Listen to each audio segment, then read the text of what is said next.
guys, welcome back to my channel. Today we're doing another Dun Dun anime review, and today we're reviewing the anime called Earl and Fairy. Sit back and relax, and I'm here to tell you all about it. In the 19th century, we find Lilith Carlton living in Scotland, making a living as a fairy doctor. She is one of those rare humans who can see and communicate with fairies. This cat would be considered, when we're in Tuxedo, would be a fairy.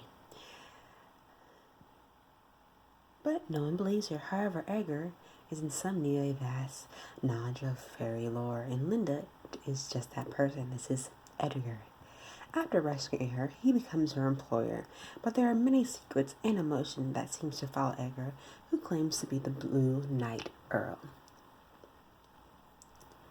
And then another guy I'd like to introduce you to, besides Edgar, Linda, and the cat. The cat is Nico. So this is the cute little cat Nico that you saw earlier wearing the tuxedo. He is very cute. And this is Raven, his Edgar's friend or butler, if you case. And the side story of this is Hachiko to Yoshibazu, the side story of it. So basically it was based on a light novel originally in the series. So it was very interesting to watch this because, you know, it's very rare that anime is replaced, like, not in Japan or in other foreign countries, like for like a series about Butler, they're in London, it's in Scotland, which is very different to say the least.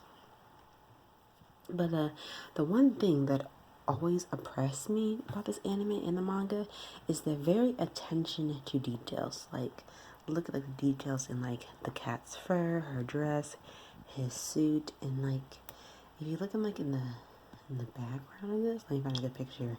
Like, look at the details in, like, the leaves and everything, and detail in the Japanese creator at the end of the story that each of these characters have. And look at the detail of the skyline of Scotland itself. It's very beautiful. And they utilize culture, history, and folklore of Scotland from other parts of the world as the integral parts of their tales. And then in the Earl and Fairy, in the English style, began life as a series of a light novel written by Tai Mizu, which were serialized in the Colbert magazine. This novel proves to be popular to give the Japanese love of Western folklore and mythology that allows the novel to be adapted for 2 drama series and a manga, which is currently serialized in the Margaret magazine. Before I can go any further, I should also point out that the story is most definitely unfinished, so expect a second, maybe a third season at some point. That said, the initial series was rather well done on the whole. The story is set in Victoria, England, and follows the adventure of a 17-year-old Lita Carlton and a quote fairy doctor end quote. She has the ability to see and communicate with supernatural creatures like fairies, pixies, brownies, and other members of the CEO court. And for some reason, she is chosen to help one Edgar J.C. Ashbourne in his quest to become the legendary Blue Knight Earl, the human ruler of the fairy nation, and that is him right here, who in most cases will be depicted as an American in some cases because of the blonde hair and the light blue eye, which is why I don't know why they always deem American as blonde hair and blue eyes. We have other skin tones, you know, just saying. He's accompanied by his servant, a boy around Linda age, simply known as Raven, who I showed you earlier, while Linda is accompanied by a talking cat called Niku. He's so cute. The story doesn't follow a straightforward path, though, as Edgar's quest is born from a desire for vengeance. He has some extremely dangerous enemy to contend with, as well as dealing with fake creatures who can twist the meaning of words and promises to suit their needs. It's for this reason that he desperately requires Linda's help, especially as he can neither see nor talk to the fairies. That's a bummer, since he's trying to strive for someone he cannot be if he can't see or communicate with them, which is really sad. Furthermore, the animation and the art of this series is actually rather well done and generally matches the time period. However, there are some moments when the music definitely spoils the mood of a scene, especially when there's more tension-filled moments, or a more ominous piece of something classified would have been served better than the J-pop track from the opening of the series. And then the VAs are generally very good, however, there's sometimes slight one-dimensional note to the main character because of the lack of emotion being projected through their voice. On the whole, characters were fairly solid. I found Luna to be quite likable. Although they may be because she reminds you of Kyo Shura from Shurigan and manga, Edgar was quite lack of. However, I suppose a lack of emotion to be odd, especially given his feelings for Linda. that this is something that unfortunately carries over many other characters, especially with males for that reason, because male alpha tendencies tend to get in the way.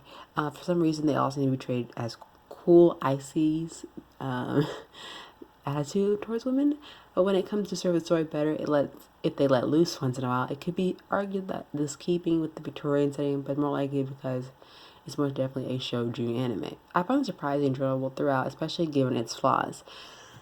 Of course, it goes out on me when I'm explaining because I didn't keep tapping the screen. Sorry, guys. I found the found this surprisingly enjoyable, especially given its flaws. I think that my enjoyment, though, mainly comes from the fact of footwear as a hobby of mine. And I found that numerous fake creatures and the references were closely related to what folklore than most people would believe. In other words, the old fairy tales where there's a lot of blood, as opposed to the modern version, the bedtime stories were told to the child. It actually refers a fair amount of material during the written of the light novels, and has used the information to a good effect. This isn't really a series that was appeal to everyone, so if it doesn't appeal to you, I wouldn't recommend watching it. But if you love that whole like Victorian like era type feel, this anime for you. It's not completely enough to be a true shonen anime. However, it does highlight the fact that fake creatures aren't nice on the whole scale in general. It won't appeal to action or sports junkie. It probably won't be liked by mecha or combat fans. Horror buffs may like it for its portrayal of fairies and the likes, but for the ones who probably enjoy watching it more, the fans of Angelic, Goku and Alice, etc., especially given the romance aspect between Edgar and Lydia. I won't dive more into that. If you do happen to like this because of the fairies, though, then you might want to check out other books related to this, in a sense. Other than that, I wish they would give it a second season or third season, but I think it just continues on in the manga, which is fairly enough because I love to see it driven out more in the anime series. They do tend to reboot it or bring it back because there's a lot that can be left to the imagination. But come on now, who says every now and while that you can get aspects of like all these guys in a series, which I really love, and to see like things happen with other characters, which I'm not going to say who he is yet because I don't want to give too much away with my small little summary. But overall, the art is very nice. I love the details in this already, and these characters are fascinating, and I really liked her a lot. And I feel like anyone who watches this can relate to the series as a whole. I love Erlen Fairy. Basically, it has 12 episodes, so you can finish this in like a day or so. It is finished airing, sadly. There's no word on a second or third season yet. It aired September 29th of 2008 and ended December 24th on Christmas Eve of 2008.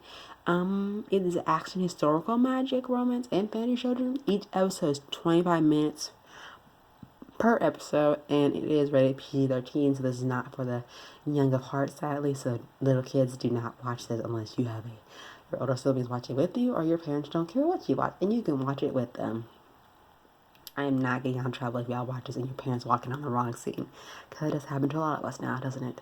Overall, I love the intro and outro of the series. I love the characters. I feel like you can relate to any one of these characters in this series. I really love Lydia and Edgar the most because they're that dynamic relationship when they first met, but that's just my opinion. I would give this 8.6 out of 10. I love the art. I wish they would expand on it more if there was another season. I feel like 12 episodes, we don't get the full story. More if it was given more like 24 episodes in the series. I feel like we were able to dive more into all these characters if we weren't giving them such a short bandwidth. But I said it's also based on a light novel, so if you also find the light novel of this, and well, you can probably find more. If it was to get a second season, I would totally watch it because I feel like when you watch the anime, you only like just barely touch like the surface of this anime, and I really enjoyed it a lot. I enjoy the characters, and hopefully one day they might get like a second or a third season. I hope they do. And well, I hope you enjoyed this anime review. I will see y'all next time for another anime review, and I hope you check out Erlen Fairy. The anime is really good. If you like historicals, then this is the anime for you. If you love fairies, this has fairies in it and different other fairies. The fairy lore, the way they act in this kind of reminds me of the Grimm fairy tale story. Like that was like the more graphic, gruesome fairy tales than what we were told as we were children, because they tone it down a lot. But check out the series. Comment down below in the comments section who's your favorite character. Don't forget to like, comment, and subscribe. And tune in next time for another dun dun anime review. And I'll see y'all next time. Bye.